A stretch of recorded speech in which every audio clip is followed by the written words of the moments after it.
Hi, everyone. Welcome to Tim's Vinyl Confessions. I'm Tim Derling, and I have a very special guest on here today. I've been on his channel a few times, but this is the first time he's been on Tim's Vinyl Confessions. Of course, you know him from Sea of Tranquility, Mr. Pete Pardo. How are you doing, sir?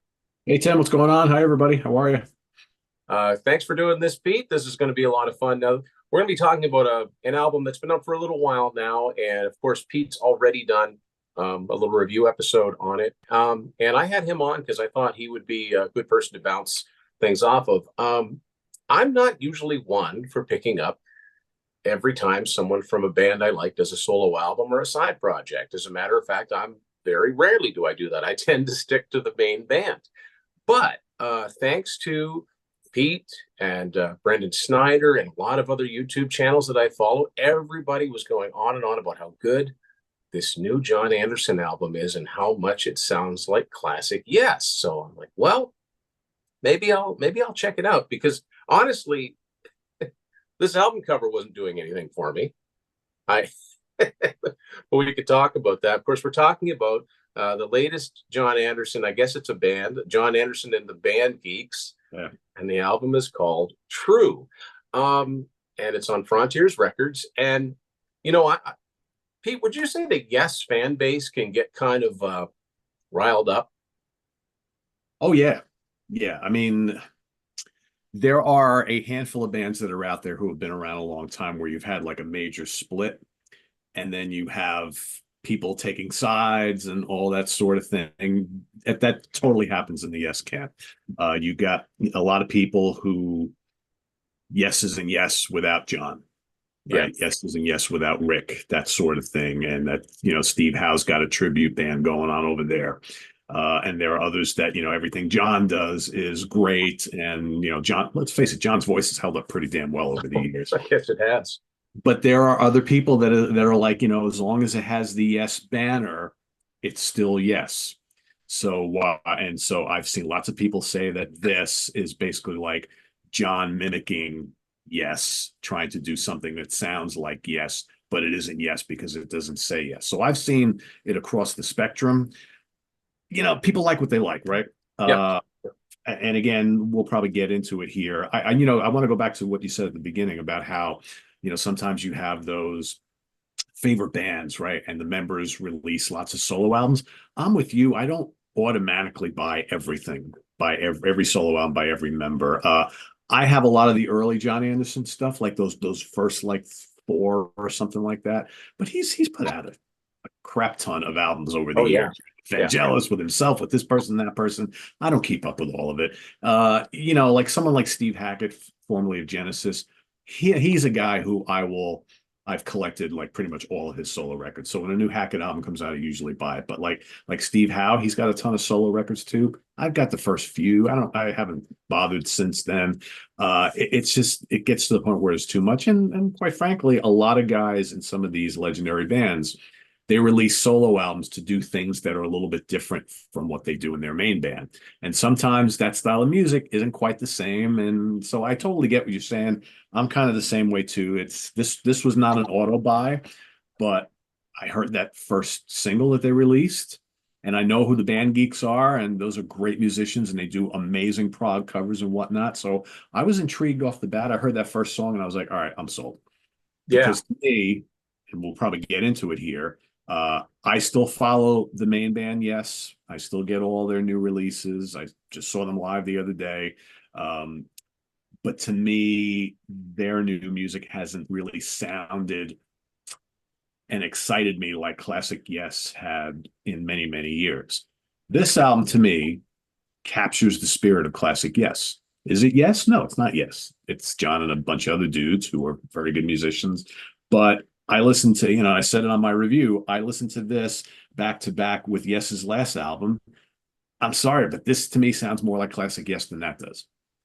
And that's again, that's what my ears are telling me. But I think that John and the band really tried to capture some of that fire from those 70s Yes albums. And there are things like bass tones and the way Mr. Castellanos, who's from Blue Oyster Cult, the way Richie Castellanos, he, specifically went to go use a Rickenbacker bass on this album. He specifically tried to capture some of the things that made Chris Squire's bass lines and grooves so cool back in the 70s, right?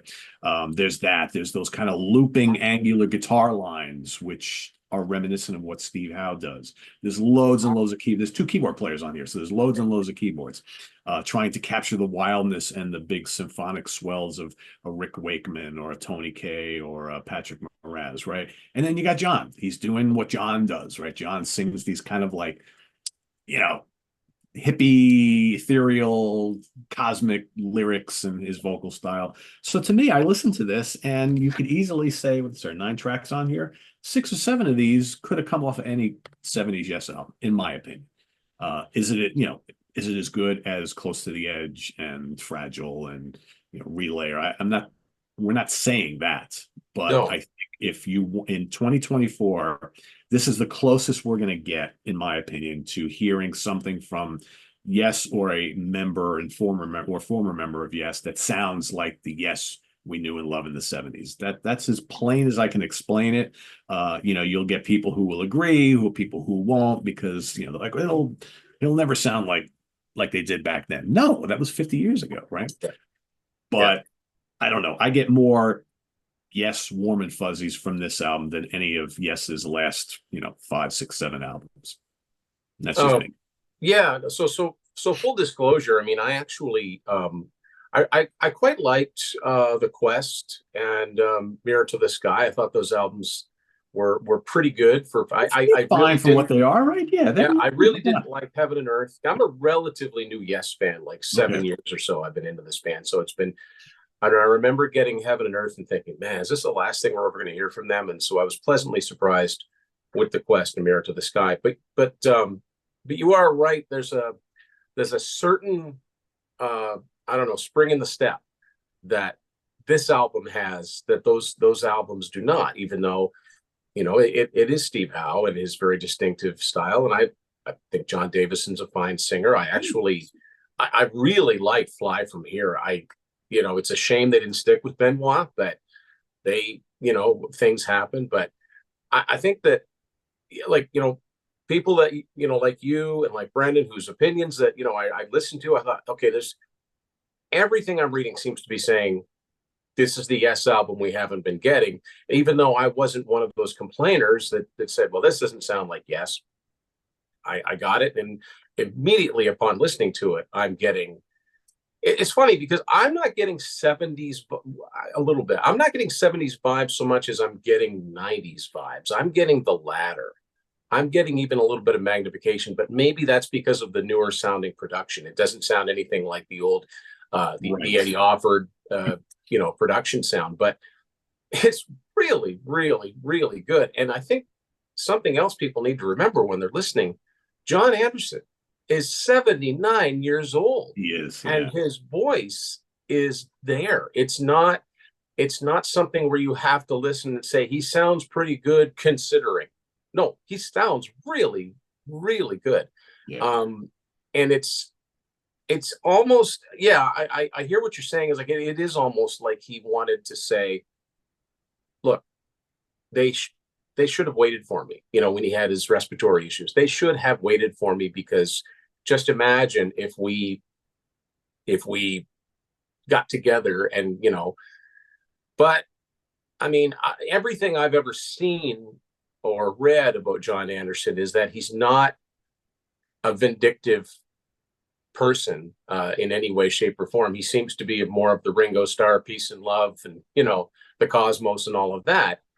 And I think I think that can be reflected in this cover, because, like, honest, this is a really low budget looking cover. This is not going to attract anybody to buy this album. I mean, yes, you look at It's it. like I'm John. I'm a lounge singer. Hello, here's what I look like. The shades and the fonts are kind of hard to read, and even the name. Like, to be honest with you, when I first, John Anderson, the band Geeks, I thought it was those kids that he did that tour, right? That's who I thought. I saw, and that was great. That was really, really but great. I thought that's who he was recording with. Not that it would keep me from buying, but when I started reading the personnel, I'm like, Okay, so it's not. I mean, I recognize Richie's name, and but my feeling about it is, if he really wanted to stick it to Yes, and I guess when I say that, stick it to Steve Howe, because I think Steve Howe's the, you know, all the buck stops with him with all things Yes.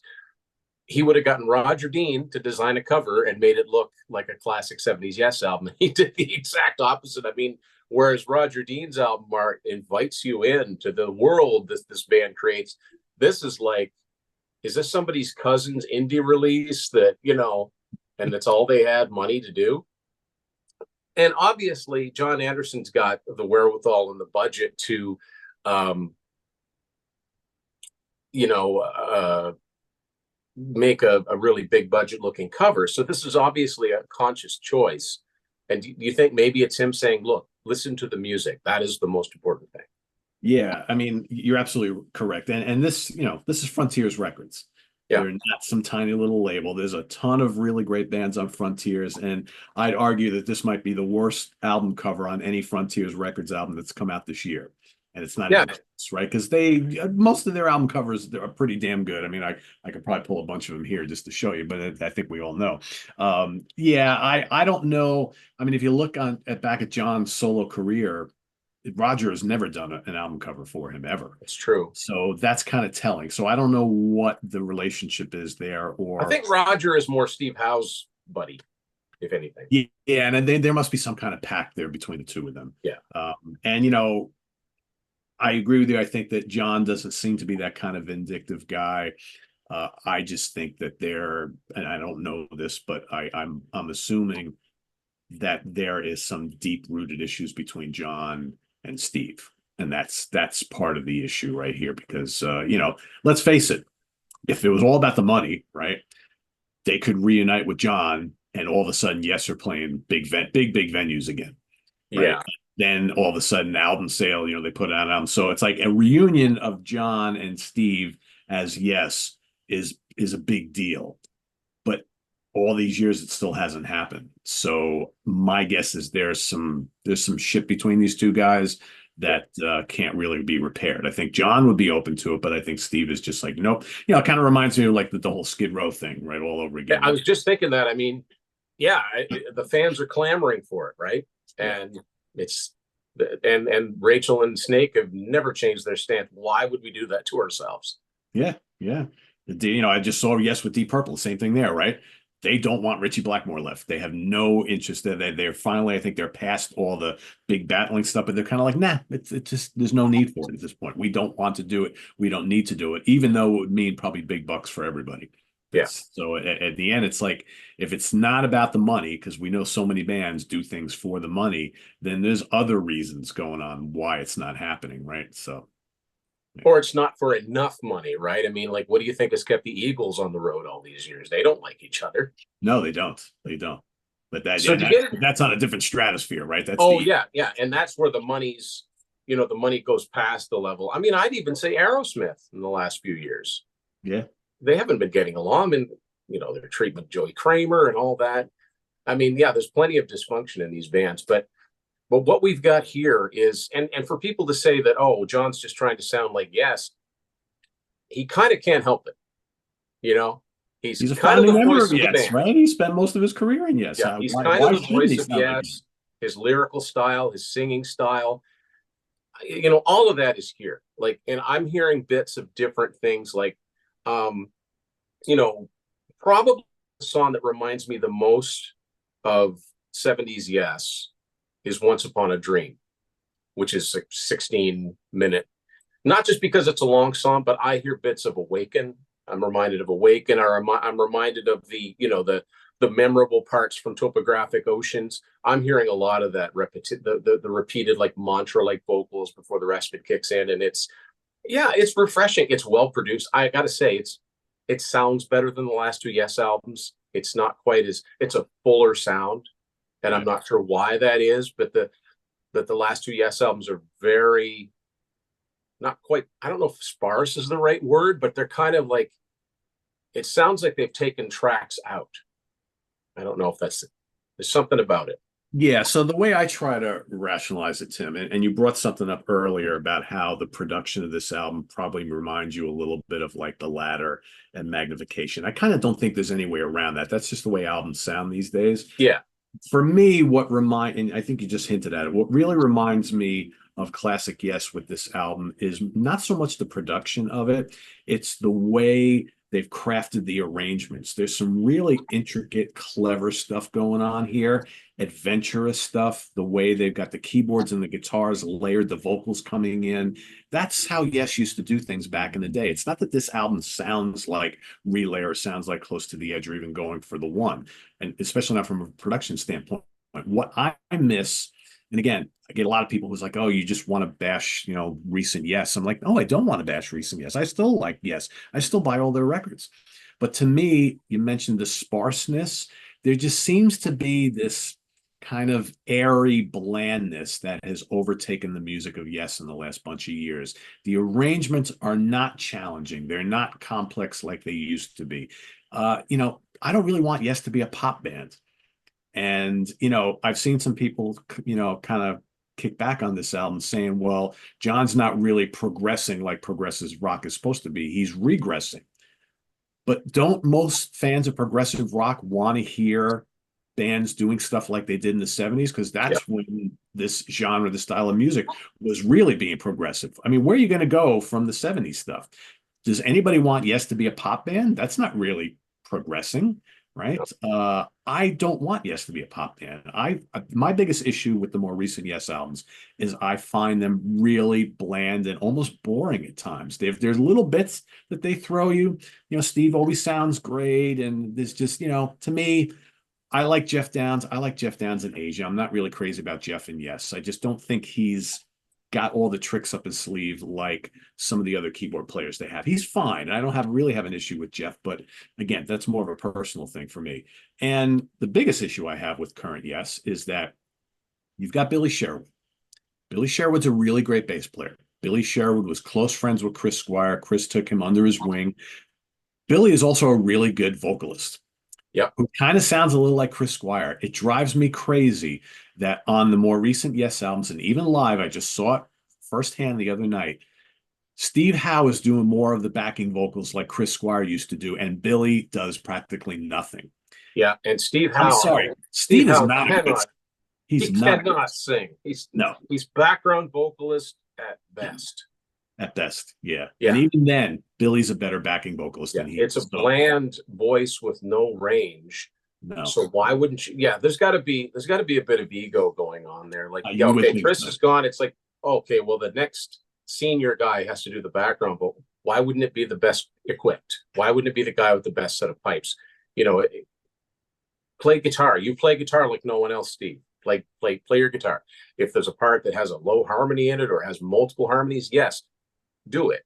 But yeah, I don't understand that. Listening to like the recent live recordings, if John really wanted to go full on with Yes, then he would have done an album with Trevor Rabin and Rick Wakeman, a studio album when they were out touring. Now I thought that live album that they put out sounded way livelier than the recent Yes live albums.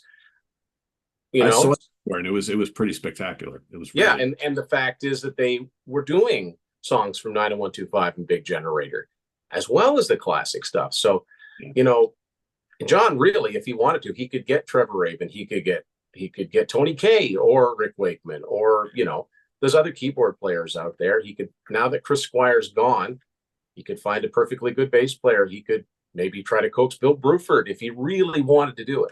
I think this is sincere. I think this is an album he felt like writing. There is one song on here that really reminds me of a particular song. And it's not to the point where it's a ripoff, but it's the closing track, Thank God. The way that he sings that chorus, that the thank God you're here, thank God I'm home, that reminds me of how does it go? I'm feeling it. I'm here, from Hearts, Yeah. from 90125. But that's the only time I get a real 80s vibe from this. And you're right, as far as production, I think, and you and Martin have talked about this a lot, I think at a certain point, production's kind of evened out.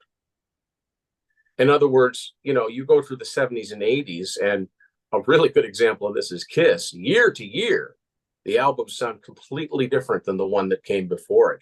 And Oh at a yeah. certain point, there seemed to be like a base level of this is what an album will sound like with these mics and these drums and all of this. So yeah, it's just a very well recorded album. Who produced it? Self-produced, eh? Yeah, or it's John and Richie produced it. Yeah, produced by John Anderson, Richie Castellano. So, I mean, kudos to these guys for doing this. It is what this is. I find it's not a Yes replacement, but it's a nice accompaniment. It's a for a longtime Yes fan of various eras. You could do worse than to pick up this album, and I can't stress this enough. Do not let this cover throw you. This is a No. really good album, and like I said, John Anderson doesn't sound good for a 79-year-old man. He sounds good. Period. Yeah, he does. And this band, and my opinion is that the band Geeks are the ones that really pushed for the direction of this album because, like I said, you can go on YouTube and you can see all sorts of really cool covers from them doing all sorts of prog classics. I know that's what they love to do, and they're really, really good musicians. So, John could certainly continue on with these guys and do many albums and tours going forward as long as he physically can do it. And I think you're going to get these similar type results because I think that the band as musicians are really driving this format. And John is he's happy to be along for the ride. So I think it's a really good marriage between, him and the band. And I'm anxious to hear more. I mean, for me, it doesn't get much better as far as like a prog album released this year. The first three tracks on here, True Messenger, Shine On, and Counties and Countries are just incredible. And there's so much other great stuff to dive into with the rest of the album. I mean, you mentioned Once Upon a Dream. Terrific song. Terrific Yeah, stuff. yeah, it's good. It's the Yes album. It's kind of a Yes album in all but name. I kind of compare it in some ways to the different genre, but the album that Lindsey Buckingham and Christine McVie put out 2017, and that's got Mick Fleetwood and John McVie. That's a Fleetwood Mac album as far as I'm concerned, and it's good. And another thing I like about this album, it's got 9 tracks. Yeah, there's some long songs, but it's not. They haven't filled out the edge of the CD. You can sit down in one session and kind of listen to it, and then maybe you want to listen to it again. It's not. It doesn't become a chore to listen through. And that's another thing with the Yes albums. Yeah, they put out. They'll have these bonus tracks, which I've never understood. What's bonus about something you've paid for? They might as well just put them all on one, but it's a long slog through some of them. Like I think that each of those recent Yes albums start off really well, but there's peaks and valleys. Whereas this, I don't hear a lot of valleys. I hear a lot of peaks. I hear genuine enthusiasm in John's vocals. And I mean, I don't know why Yes fans would complain. We've got twice as much music to listen to if we want. Yeah, yeah.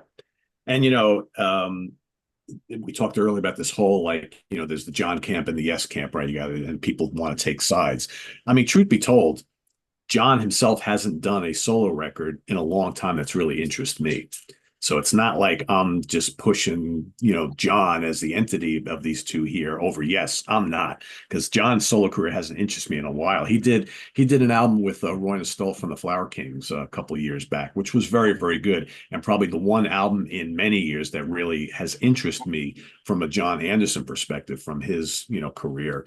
So I've always kind of pushed the band over anything John has done. But this is the first time in many years where all of a sudden I'm like, well, you know what? John is making the music now that interests me more than the Yes guys. Exactly. Yeah. So hopefully people watch this and go, well, Tim never buys these solo albums. Maybe I'll check this out. So yeah. So there you go, guys. John Anderson and the band Geeks. The album is called True on Frontiers Records. Yeah.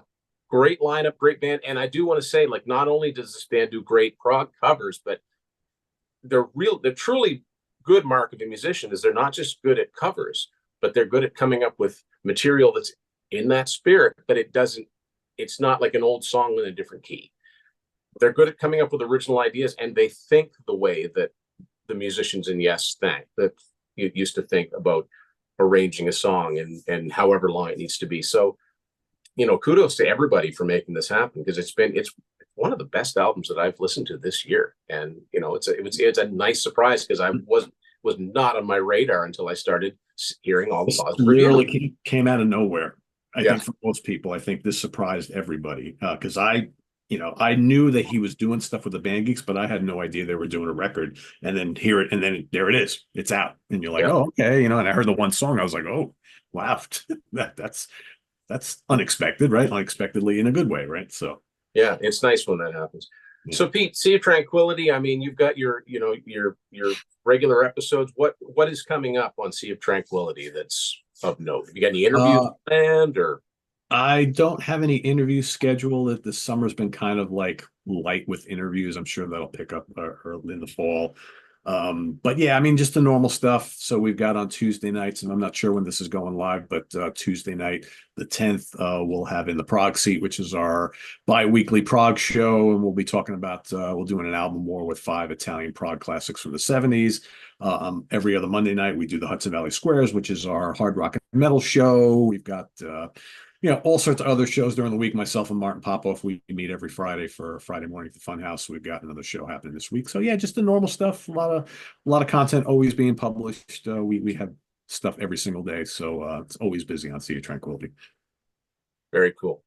Well, Pete, thank you for coming on and talking about Thanks for having this. me, Finn. I knew that you'd be a good one to bounce this off of, and I think we can both safely say we were very pleasantly surprised by how good this is. If you're a Yes fan, there's not much not to like about this album. So Other than the cover, it's other than the cover is a head scratcher. It doesn't, a lot of times new albums come out by my favorite bands, and I want to get the CD to listen to, and then I want to get the vinyl just to get the vinyl. I'm in no big hurry. This doesn't beg to be bought on vinyl. This is not.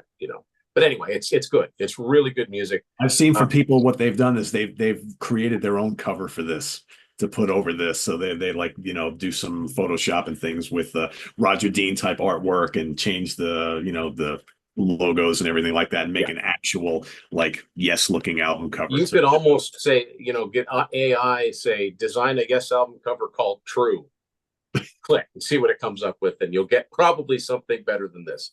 Although yes, if they've got John on the cover, he'll probably have 7 fingers. But anyway, Pete, thanks a lot. Everybody, check out Sea of Tranquility, and we will see you later on the next edition of Tim's Vinyl Confessions.